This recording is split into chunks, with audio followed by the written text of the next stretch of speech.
आणि आता पाहणार आहोत टॉप 9 मोठ्या बातम्या। उज्ज्वल निकम यांचा विलेपार्लेमध्ये प्रचार। उज्ज्वल निकम यांच्याकडून मतदारांसोबत संवाद।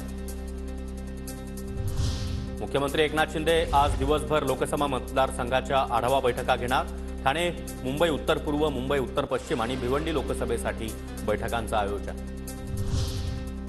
अमोल कोल्हेंचा दीवार चित्रपटातील डायलॉग बोलत सरकारवर निशाणा। निलेश लंके यांच्या प्रचारासाठी अहमदनगरमध्ये अमोल कोल्हेंची सभा।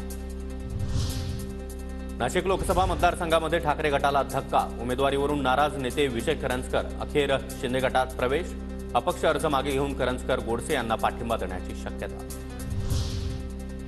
असदुद्दीन ओवैसी छत्रपती संभाजीनगरमध्ये इम्तियाज जलील यांच्यासाठी प्रचारात सहभागी।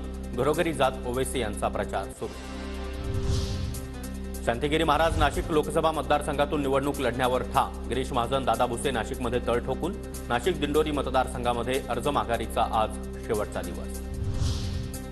जळगावमध्ये भाजप प्रवेशाआधीच खडसेंकडून सून रक्षा खडसे यांचा प्रचार सुरू। चोपडामध्ये भाजप पदाधिकाऱ्यांच्या भेटीगाठी तर भाजप प्रदेशाध्यक्षांच्या सूचनेनुसार दौरा करतोय खडसे यांचं वक्तव्य।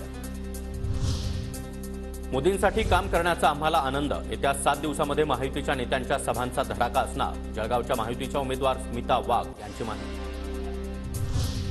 राजेंद्र गावित यांची नाराजी अखेर दूर। महायुतीचे उमेदवार हेमंत सावरा यांच्या प्रचारामध्ये राजेंद्र गावित यांची सहभागी। पालघर लोकसभेसाठी उमेदवारी न मिळाल्यानं राजेंद्र गावित होते नाराज।